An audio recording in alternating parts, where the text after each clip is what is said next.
네, 오늘 말씀 제목은 욥이 고난받은 후에 갑절에 복을 받은 비결이라는 제목으로 은혜를 나누도록 하겠습니다.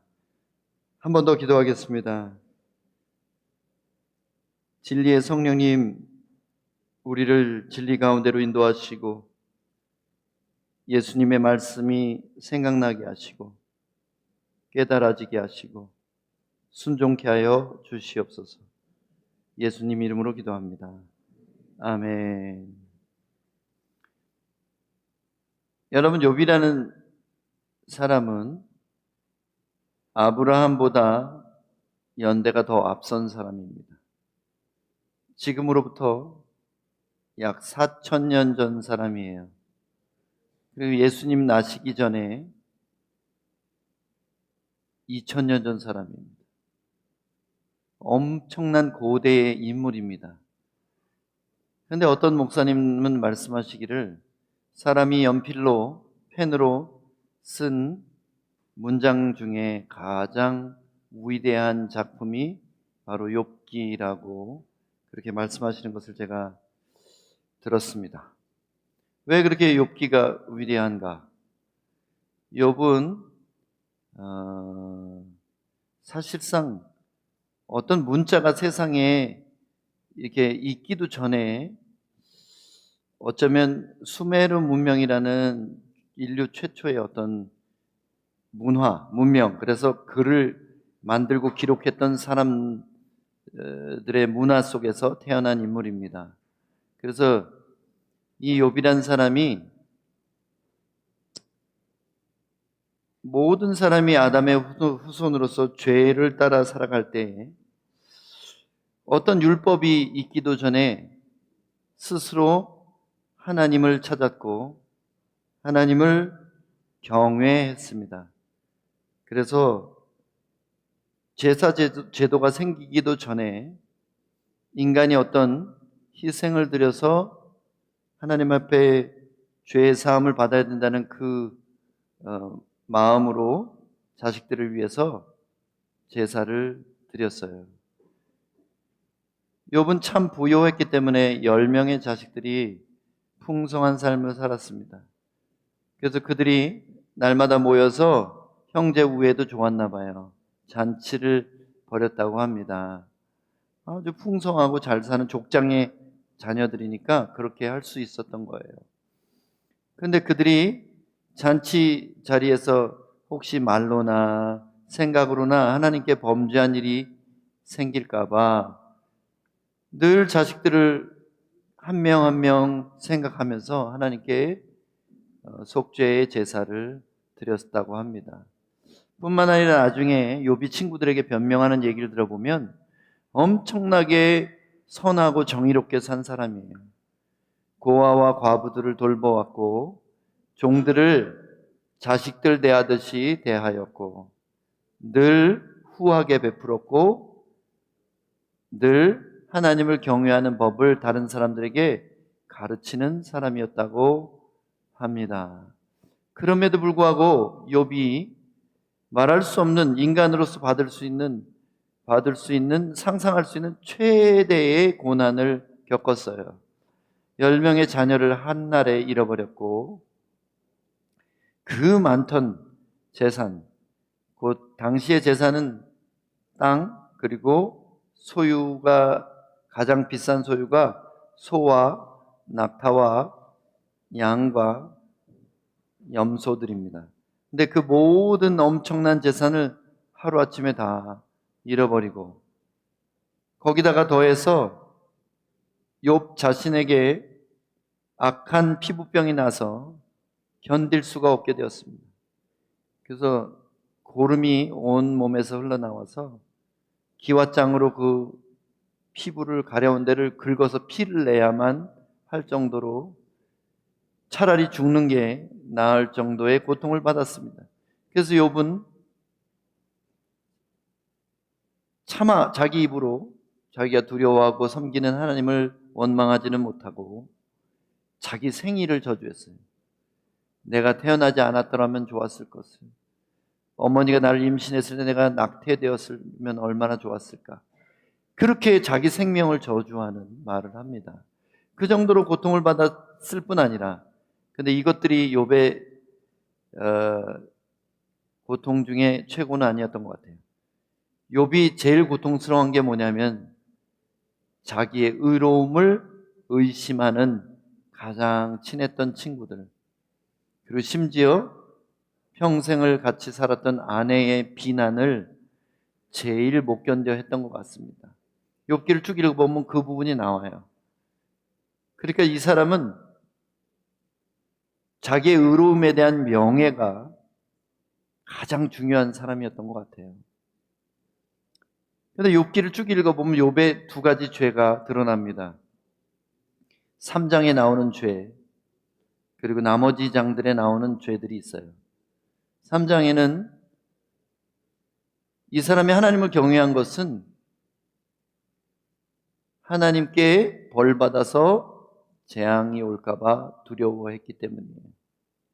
물론 이 하나님을 두려워하는 마음은 필요했습니다만 그의 두려움의 궁극적인 대상은 하나님보다는 자식들이었고 재산이었고 자기 명예였다는 것을 알 수 있습니다.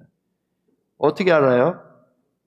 나의 무서워하는 것이 내게 임하고 나의 두려워하는 것이 내 몸에 미쳤도다. 그러니까 내가 무서워하고 두려웠다는 게 내 자식들 잃어버리고 재산 잃어버리고 명예 잃어버리는 것, 그리고 내 몸이 이렇게 고통스럽게 되는 것, 이게 두려웠던 거예요. 사실 우리는 하나님을 경외하는 것과 우리 삶에 고통이 임할까 봐 두려워하는 것을 헷갈릴 때가 있어요. 그리고 이걸 구분하지 못합니다. 그런데 욥처럼 어떤 한계 상황에 다다랐을 때 그것이 드러나게 되어 있습니다. 두려움에는 형벌이 있기 때문에 욥이 가진 약점이 바로 이 두려움이었다는 거예요. 그래서 이 두려움을 틈타서 마귀가 들어올 수 있었던 겁니다. 하나님이 마귀하고 짜고 의로운 욥을 괴롭힌 게 아니에요. 아무리 욥이 의로웠더라도 구멍이 없으면 들어올 수가 없는 거예요. 의인은 없나니 하나도 없다고 성경이 분명히 말하고 있습니다. 아담의 후손으로서 의인은 한 사람도 없어요. 다만 다른 사람보다 더 하나님을 경외하고 의롭게 인간적으로 살려고 애썼던 것뿐이지 비교적 상대 우위에 있었던 거지 절대적으로 의로운 사람이 아니었다는 거예요. 그 불의가 바로 하나님 아닌 다른 것을 두려워하는 것, 이게 바로 우상 숭배예요. 자식을 잃어버릴까 봐 두려워하면 자식이 우상이에요. 돈을 잃어버릴까 봐 두려워하면 돈이 우상인 거예요. 생명을 잃어버릴까 봐 두려워하면 내 목숨이 우상인 겁니다. 하나님은 우상을 자기 앞에 두는 것을 못 견디십니다.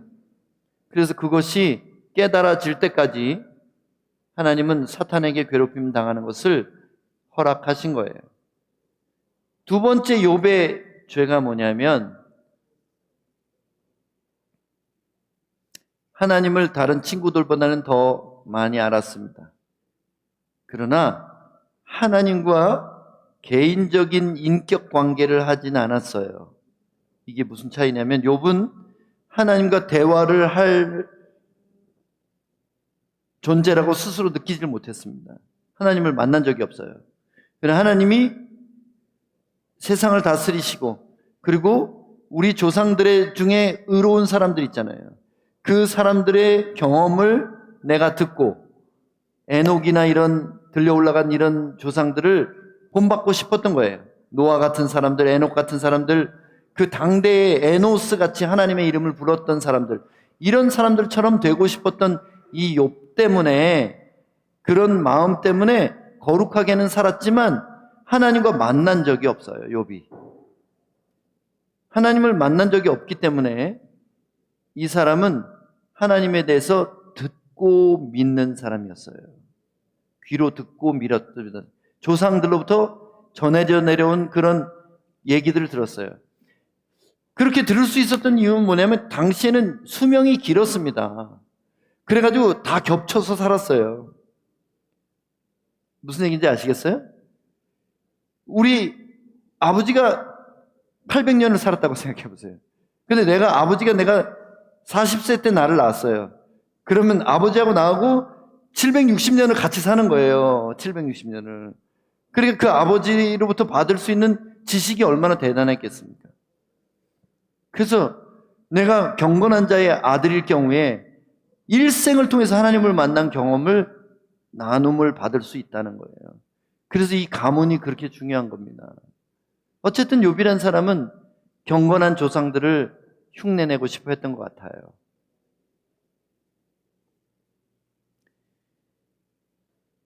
그리고 욥의 두 번째 큰 죄가 뭐였냐면, 그래서 자기의. 하나님을 인격적으로 만나지 못한 사람들이 열심히 선한 일하고 열심히 교회 다니고 열심히 헌금 드리는 거, 율법적인 신앙을 가진 경우에는 그 사람 마음에 은근히 자기도 모르게 다른 사람들과 자신을 비교해서 내가 그들보다 의롭다는 마음이 있어요. 예수님을 직접 만나면 내가 얼마나 썩은 죄인지 깨닫습니다. 근데 직접 만남이 없으면 자기 종교 생활하는 것이 업적이 되는 거예요.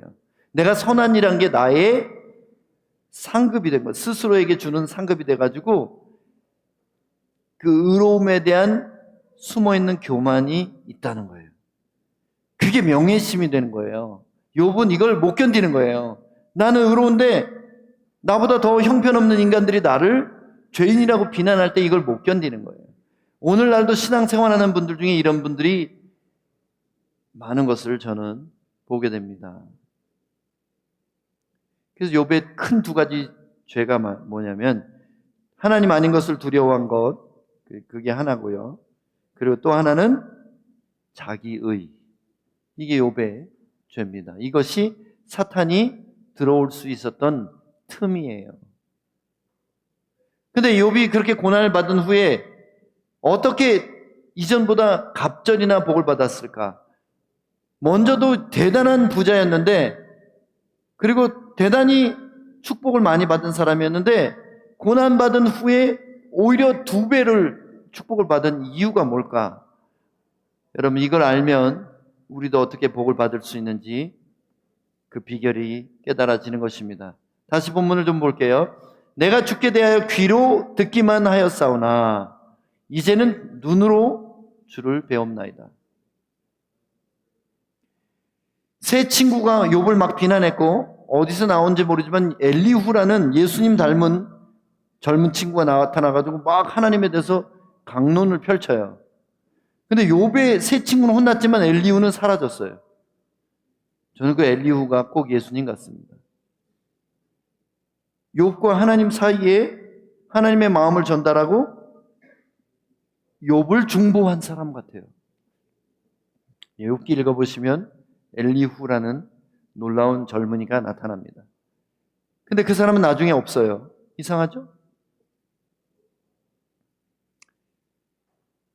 눈으로 배울 수 있었던 건 왜 눈으로 배울 수 있습니까? 고난 중에 하나님을 끝까지 원망하지 않고 기다린 겁니다. 내 억울함을 풀어주실 그 하나님을 엎드려 기다렸기 때문에 하나님이 나타나신 거예요. 그래, 너는 대장부처럼 허리띠를 띠고 내 앞에 서 있으라. 내가 하늘과 땅을 창조할 때 너는 어디 있었냐? 네가 바다에 있는 용을, 악어를 코를 끼울 수 있겠느냐? 근데 거기 악어라고 번역됐지만 악어가 아니에요. 리워야단이라고 번역된 그 짐승은 뭔지 몰라요. 공룡인지 뭔지 모릅니다. 하여튼 대단한 짐승이에요. 내가 그것들을 창조할 때 너는 어디 있었니? 그때 깨달은 거예요. 나같이 먼지 같은 존재가 감히 내가 하나님 앞에서 의롭다고 했구나. 그래서 6절에 회개가 나옵니다. 그러므로 내가 스스로 거두어드리고, 뭘 거두어드려? 잘난 척한 거, 자기 의를 변명한 거, 그리고 알지 못하는 진리에 대해서, 온전히 알지 못하는 지식에 대해서 함부로 말했던 것에 대해서, 내가 하나님에 대해서 안다고 말했던 것을 용서해 주시옵소서. 그리고 내가 티끌과 재를 뒤집어 쓰고 회개합니다. 욥의 회복은 어디서 시작되냐면요, 직접 하나님을 인격적으로 만나면서 시작됩니다. 그는 경건한 사람으로서 하나님을 경외하면서 살았지만 하나님을 만나 직접 교제한 적이 이전에는 없었어요. 그렇지만 고난이 하나님을 만나게 했다는 사실을 여러분 기억하십시오. 우리가 종교적인 의의가 있는 사람들은 나쁜 사람들이 아니에요. 그 가능성이 되게 큰 사람들이에요. 그렇지만 교만한 자는 하나님 앞에 설 수 없기 때문에 꺾어져야 돼요. 그것이 꺾어지려면 부자였던 사람이 가난해지고 건강했던 사람이 건강을 잃고 잘 나가던 사람이 망해야지 그 기회가 온다는 거예요. 여러분 인생에 오는 고난을 그래서 기뻐하시라는 거예요. 왜냐하면 영원히 지옥 갈 뻔하다가 의인이 없으니까 하나도 없으니까 하나님이 주시는 의가 아니면 안 돼요. 근데 다른 사람보다 착하게 살았다고 해서 천국 간다고 잘못 생각하는 거예요. 그러다가 부러지는 겁니다. 부러진 다음에 하나님을 만나는 거예요. 그래서 고난이 없는 삶에 대해서 축복인지 저주인지 생각을 해봐야 돼요. 고난받은 것이 내게 유익이라 이로 말미암아 내가 주의 율례를 배우게 되었나이다. 주의 율례는 건 뭐예요? 하나님의 원리 원칙과 진리를 고난 중에만 배울 수 있다는 거예요. 왜냐하면 우리 모두가 아담의 후손이기 때문에. 그의 하나님과의 만남은 스스로는 도저히 자기 의로 구원받을 수 없는 죄인인 것을 깨닫고 진정한 회개를 해야 구원받기 때문이에요. 욥이 너무 사랑스러우셨어요. 저거 하나만 알면 되는데, 내 앞에서 자기가 죄인인 것만 깨달으면 되는데. 너무 놀라운 게 있어요. 욥이 자기 죄를 위해 제사를 안 드렸다는 거예요. 충격이지 않아요? 이거 생각해 보셨어요? 자기 자식들의 죄를 위하여만 제사를 지냈어요. 이게 무슨 얘기예요? 주님, 나 정도면 합격이죠? 나는 내 자식들이 실수할까봐 제사 지냅니다. 10명을 다. 욥이 자기의 죄를 위하여 송아지를 드렸다는 말이 안 나와요. 야, 이게 숨어 있었네. 욥기를 읽을 때마다 발견하는 것들이 있어요. 엄청납니다. 그래서 너희 의가 서기관과 바리새인의 의만 못하면 결단코 천국에 들어가지 못하리라 그랬잖아요. 서기관과 바리새인들도 회개만 하면은 훌륭한 성도예요. 왜냐하면 그들은 하나님의 율법을 지키기 때문에. 근데 은혜 시대는 율법 지킬 필요 없다고 생각하는 이 망나니 신앙 있잖아요. 이게 영지주의예요. 우리는 욥처럼 의롭게 살아야 돼요. 다만 우리는 의롭지 않은 것을 먼저 깨달아야 된다는 거예요. 하나님을 귀로 듣기만 한 사람들은 참된 구원에 이를 수가 없습니다. 왜냐하면 스스로가 하나님 앞에서 내가 썩은 것 같이 느껴야 돼요. 다니엘처럼 거룩한 사람이 어디 있습니까? 다니엘처럼 하나님이 기뻐하시는 사람이 어디 있어요? 근데 다니엘이 강변에서 하나님의 사자를 만난 뒤에 내 낯빛이 썩은 것, 내 아름다움이 썩은 것 같이 되었다. 이렇게 말하잖아요. 예수님의 거룩함을 만날 때는 우리는 썩은 것처럼 느껴져요. 이게 하얀색 벽이지 않습니까? 근데 이 옆에 있으니까 이게 하얘 보여요? 회색으로 보이죠? 흰색인데 분명히. 우리가 거룩하다고 생각했지만 예수님의 빛이 비치면 우리는 칙칙하게 되는 거예요. 칙칙하게. 이걸 경험해야만 우리는 구원받을 수 있는 거예요. 그래야지 나 같은 죄인 살리신 주 은혜 놀라워 이 고백이 나오는 겁니다. 바울이 나는 죄인 중에 괴수로다 이렇게 말했잖아요. 진정한 회개는요, 만남의 은혜가 있어야 돼요. 7절 한번 보겠습니다. 여호와께서 욥에게 이 말씀을 하신 후에 여호와께서 대만 사람 엘리바스에게 이르시되 내가 너와 네 두 친구에게 노하나니 이는 너희가 나를 가리켜 말한 것이 내 종 욥의 말같이 옳지 못함이니라.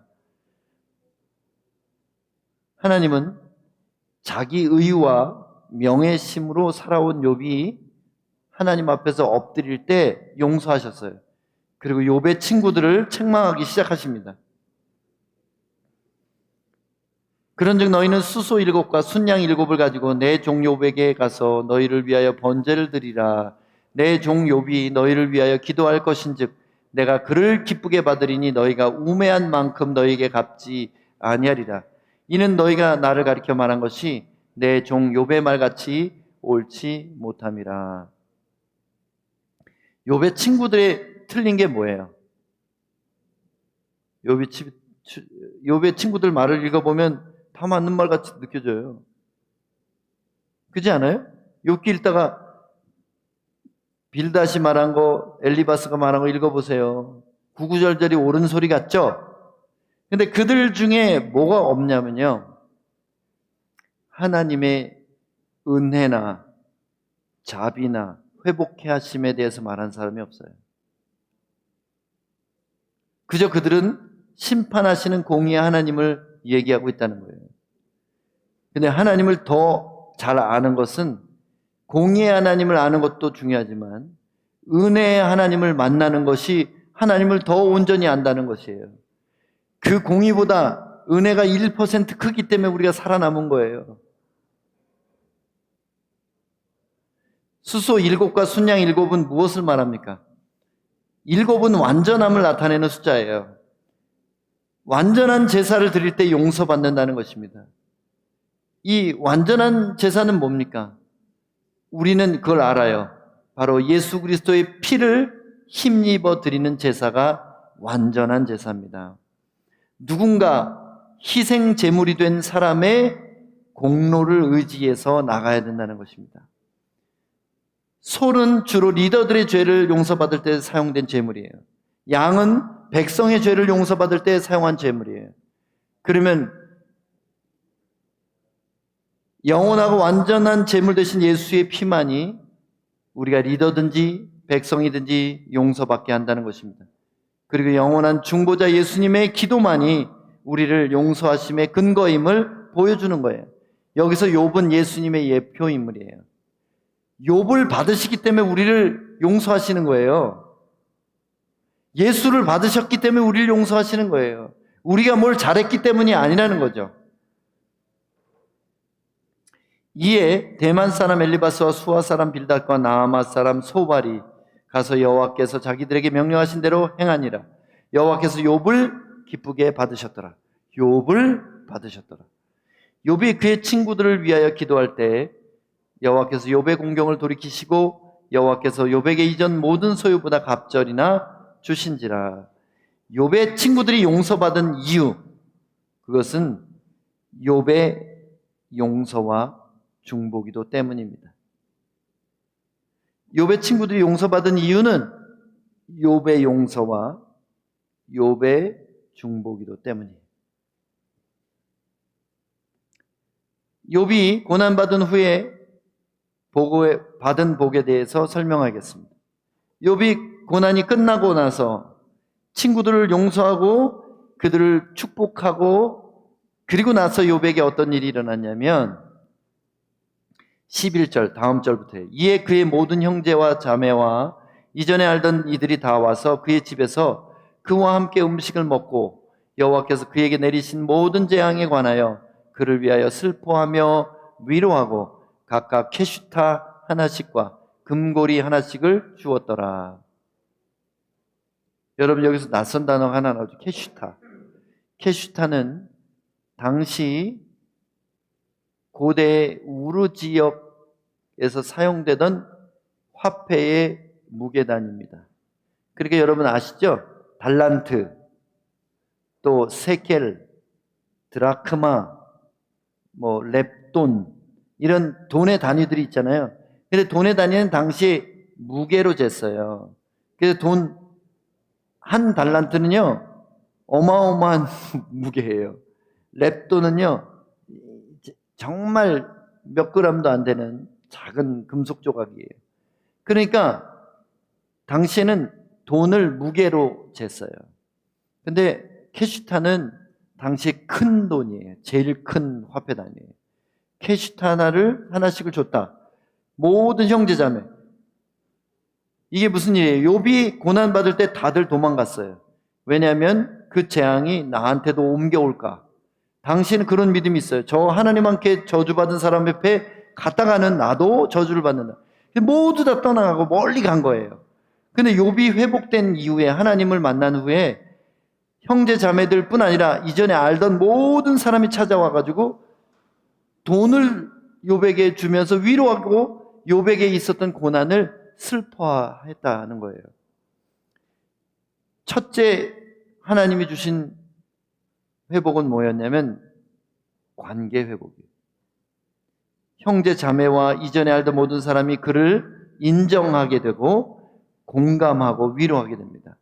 하나님이 회복시키시는 사람들은 관계가 회복이 돼요. 금고리를 하나씩 주었다. 이 금고리는 뭘 의미하냐면 최고의 선의를 표현할 때, 금이 굉장히 귀한 보물이잖아요.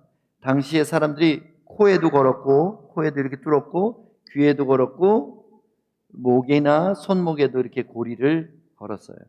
그래서 사람들이 최고의 선물을 주고 싶을 때 금고리를 선물을 주었던 것 같습니다.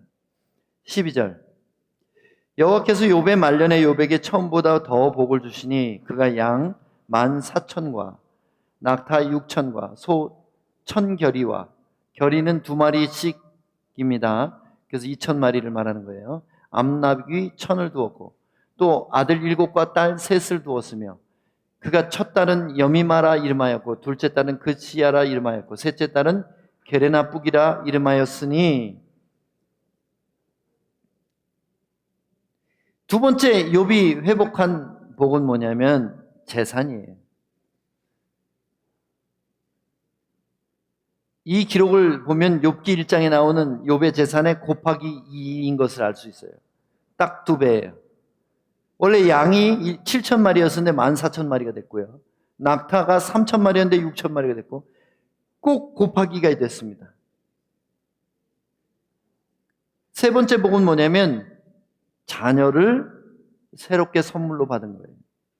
그런데 2배가 아니라 원래와 똑같이 10명이에요. 원래 자식이 죽은 애들도 10명인데 10명을 또 주셨어요. 이 비밀을 제가 깨달았을 때 정말 하나님을 찬양했습니다. 선하신 하나님. 왜냐하면 양과 소는 재산이잖아요. 그런데 자녀들은 영생하는 존재들이에요. 그들이 사고로 죽었지만, 사탄의 공격으로 죽었지만 하나님의 품에 있다는 것을 알 수 있는 거예요.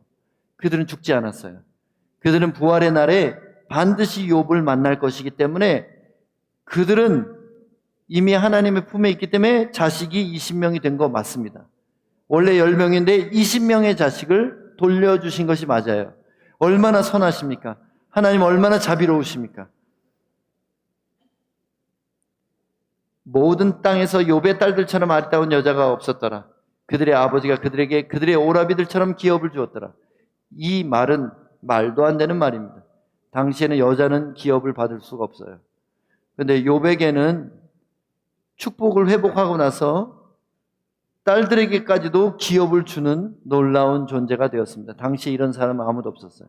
16절, 그 후에 욥이 140년을 살며 아들과 손자 4대를 보았고 욥이 늙어 나이가 차서 죽었더라. 140년을 더 살았대요. 욥이 고난받은 것이 70세 정도였을 것으로 추정합니다. 그러면 140년을 더 살았으니까 그동안 그때까지 사는 것보다 2배를 더 산 거예요. 이렇게 70년으로 추정하는 거예요. 모든 것을 2배를 받았기 때문에 수명도 지금까지 산 거에 2배를 받아서 140년을 받아서 총 210년을 살게 되었다는 것입니다. 와. 그래서 우리가 이 욥기의 마지막 부분을 보면서 좀 결론을 맺었으면 좋겠어요. 우리가 시험을 당하고 고난받은 후에 이전보다 더 큰 복을 받을 수 있는 비결을 욥기를 통해 배울 수 있다는 거예요. 우리가 어려움을 겪고 나서 더 큰 복을 받을 수 있는 비결이 여기에 써 있다는 거예요. 첫 번째, 고난을 통해 오히려 하나님을 인격적으로 만나고 진정한 회개를 하는 것. 이것이 참된 복을 받는 비결이라는 거예요. 고난받을 때 원망하고, 고난받을 때 낙심하고, 고난받을 때 자살하고 끝나는 게 아니라 고난이 오히려 숨겨진 축복인 것을 믿고 하나님의 선하심에 자기 삶을 거는 거예요. 그리고 나서 하나님을 만나고 진정으로 하나님 앞에 내가 죄인인 것을 인정해야 되는 것입니다. 욥기 42장 5절 6절에 나왔던 것처럼 내가 주께 대하여 귀로만 듣기만 하였으나 이제는 눈으로 주를 배움나이다. 이런 만남이 있어야 되는 거예요. 개인적인 만남. 그래서 하나님과 대화할 수 있는 신앙이 돼야 돼요. 이 시대에도 그게 가능합니까? 예, 가능합니다. 그것이 성령님과 대화하는 신앙이에요. 그걸 가르치려고 그렇게 제자훈련학교를 하는 거예요. 사람들이 종교 생활만 하니까, 욥처럼. 그렇게 개인적으로 만나라고 EDS도 하고 DTS도 하고 그렇게 묵상하라고 훈련을 하는데 사람들은 그것이 중요한 줄을 몰라요. 이 정도면 됐다고 생각해요.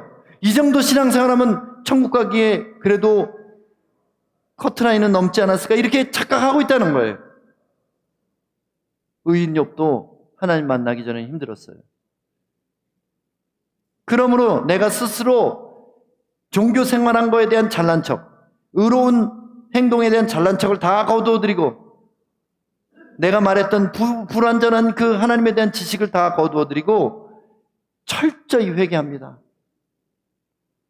이 과정이 있었기 때문에 복이 회복된 거예요. 두 번째는 자기를 배신하고 비난한 친구들을 용서해달라고 기도하며 축복하는 것. 이게 없으면 우리는 복 못 받아요. 이게 꼭 있어야 돼요. 그 친구들은 배신자들입니다. 그냥 놔두지. 딴 사람들처럼 멀리 가지 차라리. 굳이 찾아와가지고 고난 중에 있는 욥을 후벼 파요. 상처를 후벼 팝니다. 가까운 사람들이 더 아프게 할 때가 있죠. 우리 배우자가, 친했던 친구가, 믿었던 동료가. 그런데 욥이 어떻게 했습니까? 자기 죄를 깨닫고 나니까 이 사람들의 죄는 별게 아닌 거예요. 하나님 만나고 나니까 내가 하나님께 저질렀던 잘못에 비하면 이건 아무것도 아니야. 그러니까 그들을 용서할 뿐 아니라 축복할 수 있었다는 거예요. 교만과 불의함과 불공평함에 대해서 하나님은 그들에게 벌을 내리시려고 했습니다. 친구들에게 벌을 주고 싶어 하셨어요. 그런데 욥이 용서해주면 내가 용서해줄게 조건을 다셨어요.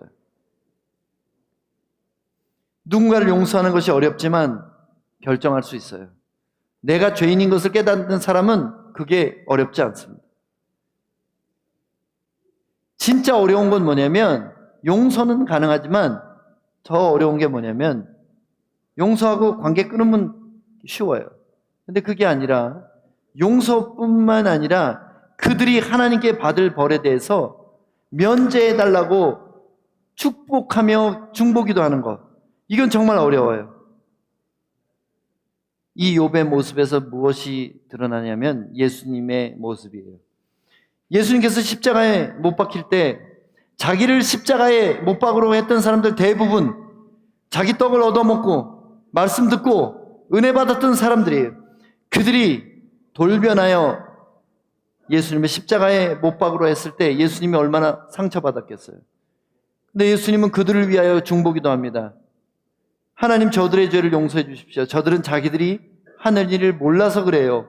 변명까지 해주고 그들을 용서해 달라고 말합니다. 용서는 우리의 권한이 아니에요. 미안하지만 내가 상처받았기 때문에 내가 용서할 권한이 있다고 착각하는 것뿐이에요. 용서하고 벌 주고는 이 우주에 하나님 한 분만 할 수 있어요. 그리고 우리는 용서하는 게 의무지 권리가 아니라는 거예요. 우린 용서해야 될 의무를 못 지키면 나도 벌 받는 거예요. 근데 용서는 권리가 아니에요. 나 상처받았어. 그래서 내가 용서할 권리가 있어. 이것 자체가 착각이라는 거예요. 예수님은 권리가 있는 유일한 분임에도 불구하고 그 권리를 쓰지 않으셨어요. 하나님 내가 저들을 용서합니다 이런 말 안 했어요. 아버지 저들 용서해 주옵소서 그렇게만 한 거예요. 심판의 권한이 자기에게 있지 않고 아버지께 있다는 것을 인정하신 겁니다. 의인이 없으니 하나도 없다고 하셨어요. 그래서 서로 상처와 불신과 죄를 주고받는 거예요. 사람들이 이것을 빨리 깨뜨리고 그리고 자신이 용서받은 죄인인 것을 철저히 깨닫는 사람일수록 복을 받는 겁니다. 이게 복 받는 두 번째 큰 비결이에요. 욥이 그의 친구들 위하여 기도할 때 여호와께서 욥의 곤경을 돌이키시고, 언제 곤경이 끝났어요? 자기한테 상처 준 사람 용서할 때 고난이 끝났다는 거예요. 여러분 삶에 고난이 물러가고 축복이 두 배로 임하는 방법이 이거예요.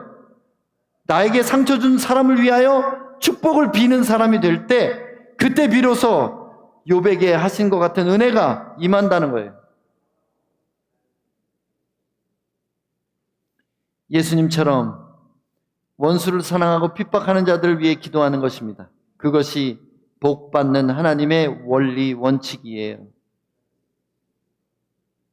복을 받기 위해, 내 자신이 완전한 구원을 얻기 위해 너의 원수를 사랑하고 너를 박해하는 자들을 위해 기도해야 되는 것이다.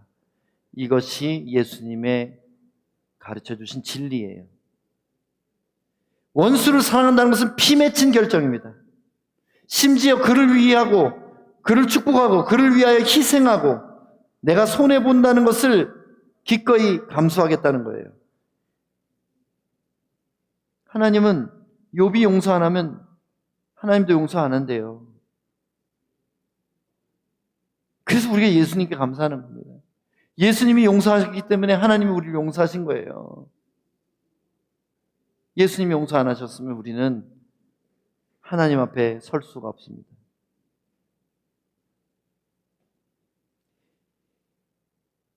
복 받는 비결은 예수님의 길을 선택하는 거예요. 이에 예수께서 이르시되 아버지 저들을 사하여 주옵소서, 자기들이 하는 것을 알지 못함이니이다 하시더라. 그런데 어때요? 그들이 그의 옷을 나눠 제비 뽑을세. 백성은 서서 구경하는데 관리들은 비웃어 이르시되 저가 남을 구원하였으니 만일 하나님이 택하신 그리스도이면 자신도 구원할지어다. 심지어 자기를 위하여 중보기도 하는 상황에서도 백성도 욕하고 관리들도 욕합니다. 그렇기 때문에 소와 양이 필요한 거예요. 이게 예수님을 예표한 인물이 욥이란 뜻이에요. 수소 7과 순양 7, 백성과 관리들을 위한 거예요. 그들 모두의 죄를 용서하시려고 예수님은 저렇게 중보기도 하고 계신 거예요.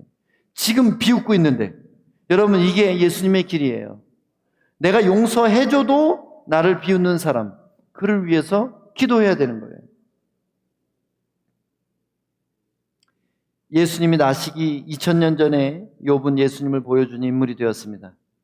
친구들 하나님 앞에서 용서를 비는 기도를 하고 그들을 위하여 중보기도 했어요. 그때 욥의 공경이 끝났어요. 그때 십자가 고난이 부활의 영광이 된 거예요. 여러분, 예수님이 왜 부활하신지 아시겠어요? 이 기도 때문에 예수님 부활하신 거예요. 욥의 공경이 끝난 것처럼 십자가 고난이 끝나고 부활의 영광이 나타난 거예요. 욥의 2배의 축복은 부활의 영광을 상징하는 것입니다. 우리를 배신하고 비난하는 사람들에게 대해서 중보할 때 그들의 태도가 바뀌지 않는다 해도 우리가 끝까지 용서하면 우리가 복을 받아요. 이해하셨어요? 그들의 태도가 바뀌지 않는다 해도 내가 그들을 축복하면 그 축복은 늘 부메랑처럼 내게 돌아와서 내가 빈 복이 합당치 않으면 내 머리로 돌아올 것이다. 그래서 축복을 하고 살아야 돼요. 그라콜란자 가서 데우찌아벤소이를 한 300번씩 하고 오잖아요, 매주. 그 빈 축복이 그들에게 다 합당하겠어요? 어떤 사람은 회개 안 하겠지. 그러면 그 복이 내 머리에 오겠잖아요. 그죠? 여러분, 그래서 길거리 중독자도 용서하고 축복하는데 우리 가까이 곁에 있는 지체들을 하지 못하면 하나님 우리를 받으시겠냐고요. 우리 예배를. 아무리 영광의 주님 찬양하세요. 그렇게 한들 주님이 그거 영광을 받으시겠냐고요.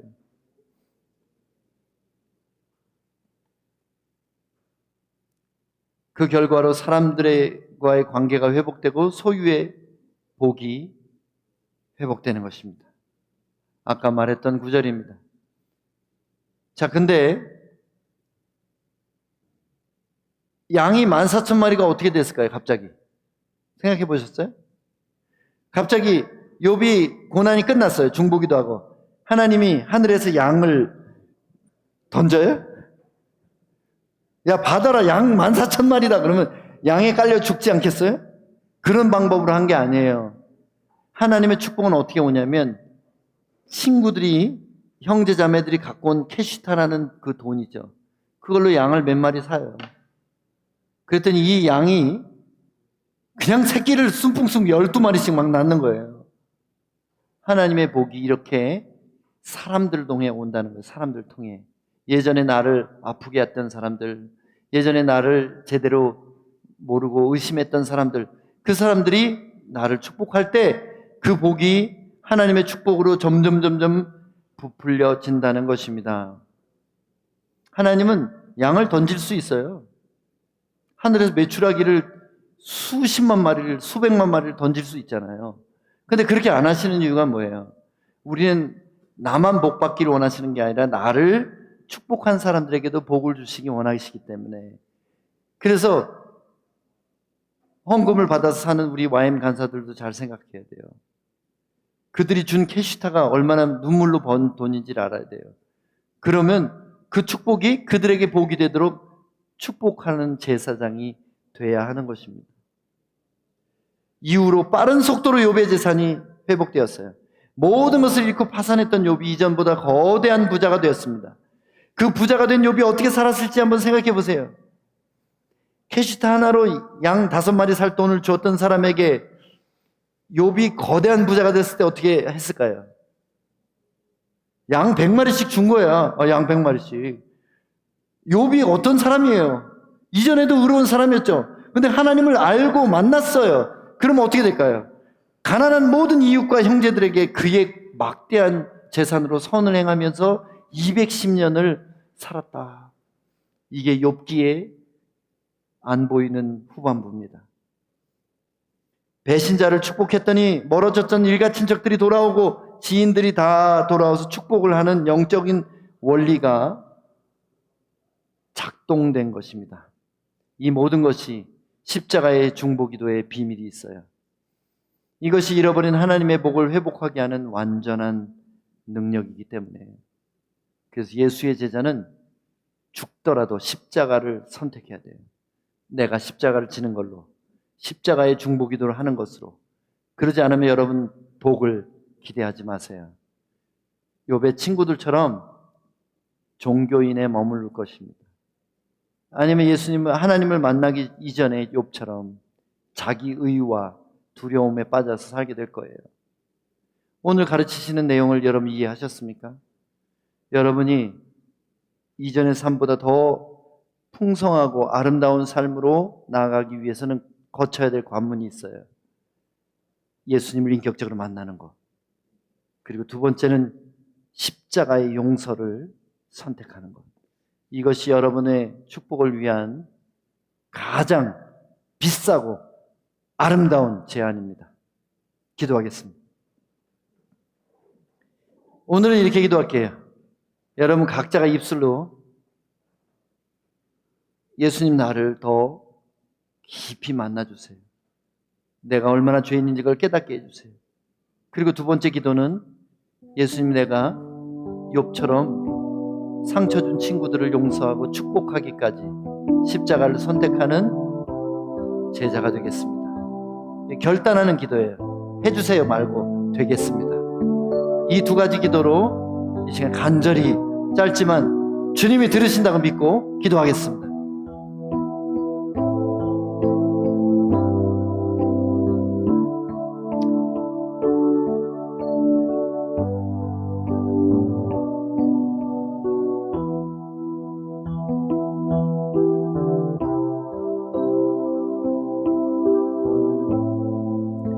주님 우리를 만나 주시옵소서. 우리 개인들을 각자 깊이 만나게 해주셔서 만나 주셔서 우리 스스로가 얼마나